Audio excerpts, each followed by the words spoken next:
Alright guys, we got some Pokemon Day news to discuss here. Since yesterday they did have their little Pokemon Presents video that they do, which was only 12 minutes long, and 10 of them were spent on mobile shit, so it was actually only about 2 minutes long.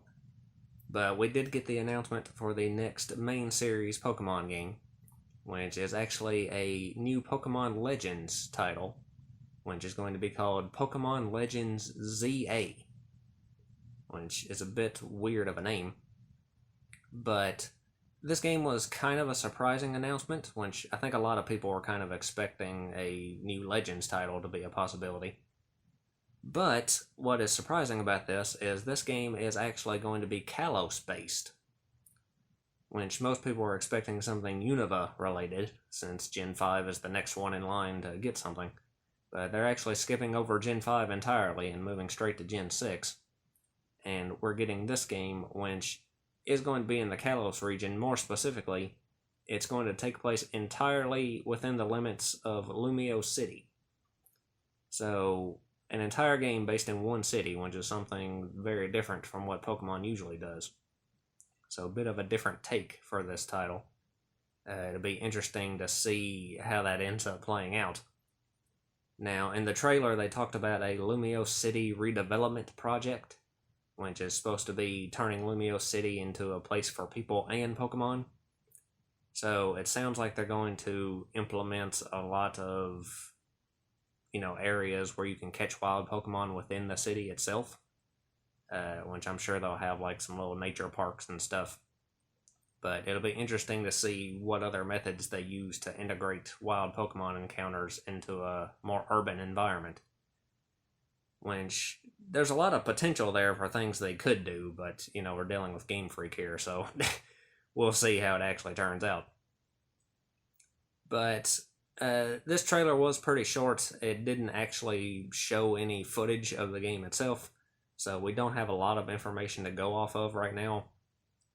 I know there's a whole debate raging right now about what time period this game is going to take place in, since obviously Legends Arceus was set far in the past. This game, it seems to have at least a somewhat more contemporary time period. I know some people are pointing out that it could be based on, some real-life redevelopments that happened in Paris, which I'm not going to pretend to be a French history expert enough to know about any of that. But it sounds like it could be set anywhere from maybe like the late 1800s era up to current day, or maybe possibly even near future. We're not totally sure if the Lumio City redevelopment is developing it from what we saw in X and Y into something new, or if it's developing it from its early stages into what we saw in X and Y. So there's a whole discussion to be had there, but honestly, I don't really know and don't care to speculate. But anyway, beyond that, the only other real hard information we have about this game is they did confirm that Mega Evolution is returning as a mechanic in this game. They flashed the Mega Evolution logo right at the end of the trailer, which you would expect it to return in, a game based in Kalos. So that should be expected. Which, I love Megas, and I am glad they're returning, but I'm kind of pissed about this whole thing. Like, we're supposed to be giving them praise for giving us back something that they took away for no reason in the first place. Like, you're solving a problem that you caused that was entirely unnecessary to begin with. Like, congratulations. So, yeah. But Megas are back for this one title at least. I highly doubt we'll see them in many titles after that.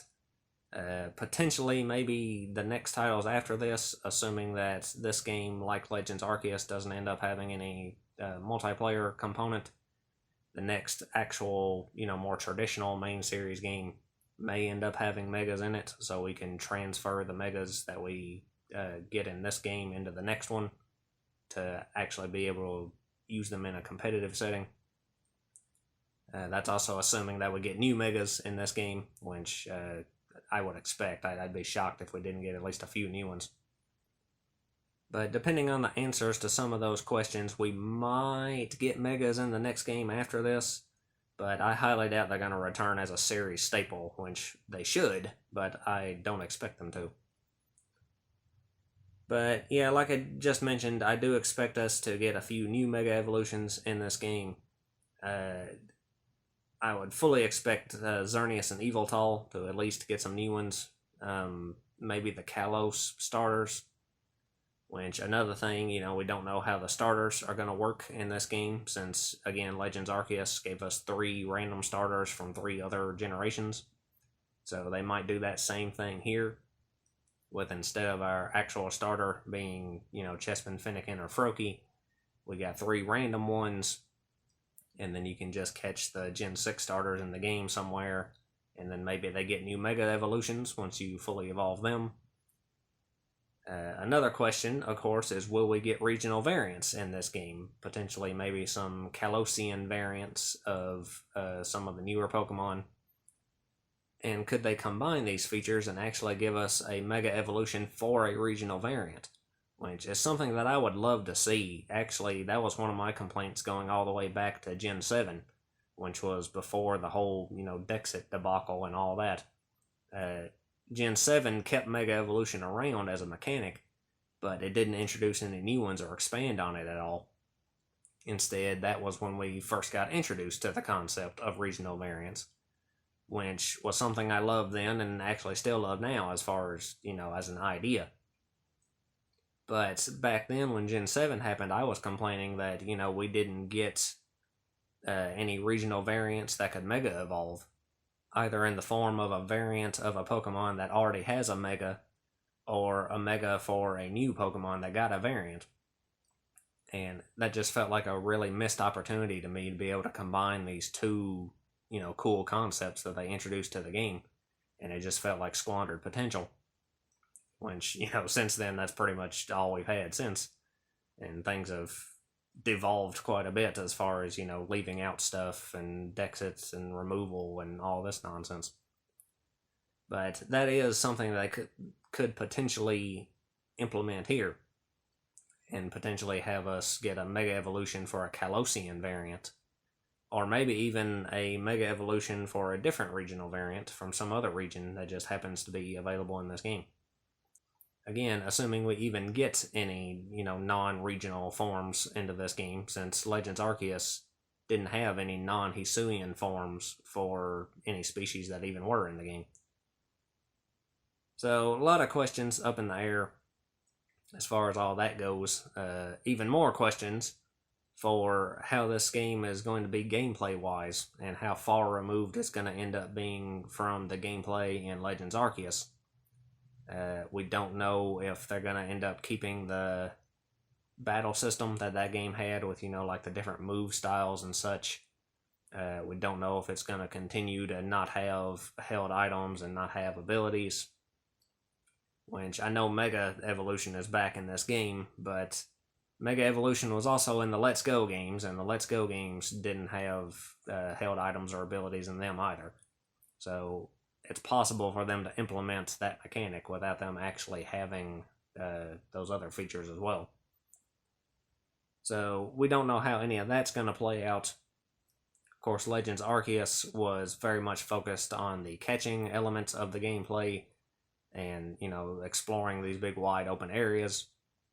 Of course, being in a more urban environment entirely in Lumio City, this one probably isn't going to have the same sort of exploration that Legends Arceus had.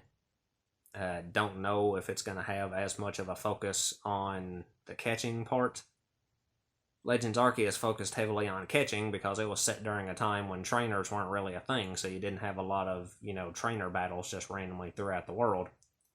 If this one is in a more urban environment and potentially a later time period, being a trainer could be a more common of a thing. So it could end up having more of a battle focus in this game as opposed to the catching focus in Legends Arceus. But again, that's another thing we'll just have to wait and see about.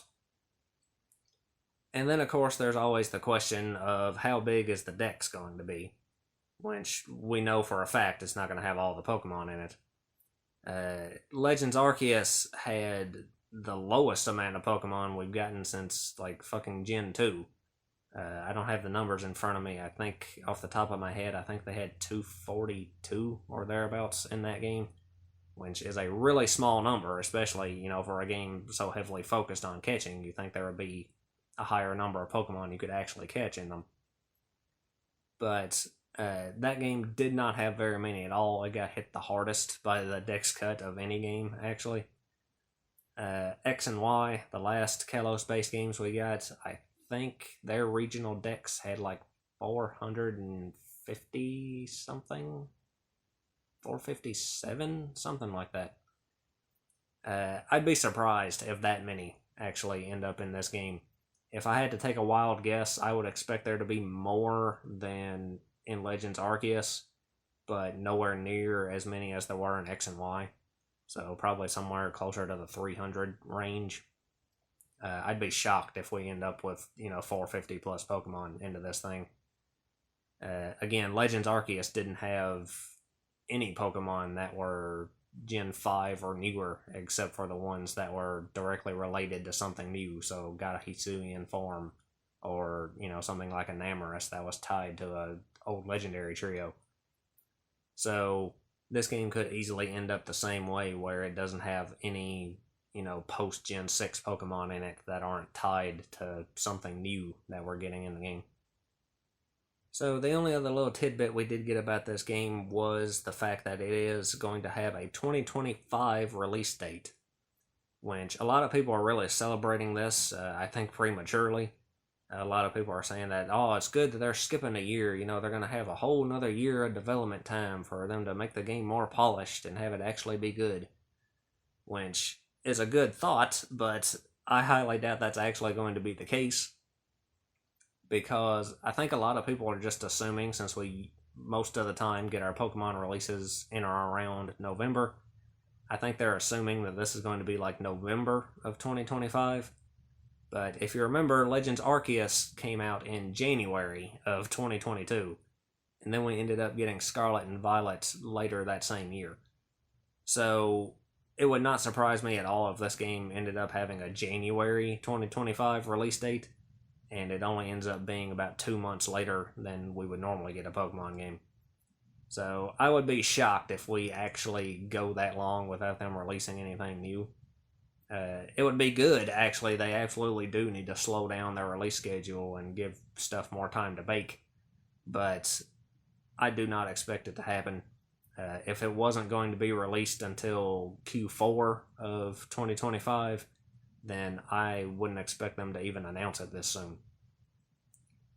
But again, that's just another thing we'll have to wait and see about. So I'll give them this. I am a lot more curious about how this game is going to go. Like I've talked about, there is a lot of questions and a lot of different ways that they could take with this game. Now, I'm still pretty much firmly in the camp of I'm probably not going to buy this, and I doubt I'm going to be leaving that camp. If you follow my channel for a while, you'll know I haven't bought a Pokemon game since 2017, since the whole Dexit debacle. And I don't expect that to change here. But they at least have captured my interest enough to see how this turns out. Now, most of that is the result of it just being set in a more urban environment, entirely within one city. That's something Pokemon has never done before. So it'll be interesting to see their take on that and how, a lot of different elements of the game end up getting implemented in that sort of a setting. But outside of my morbid curiosity, I'm not really excited for the game, I guess. Like I said, I am just interested in seeing the train wreck, most likely. But, yeah, I don't know if I'm going to cover, every little news drop for this game or not. Most likely not. If they announce something really big, I might talk about it. But other than that, I might just end up waiting until it comes out and doing a damage report like usual. But we'll see how all that goes. But anyway, I guess that's all I got to say, so lots of luck to you and yours.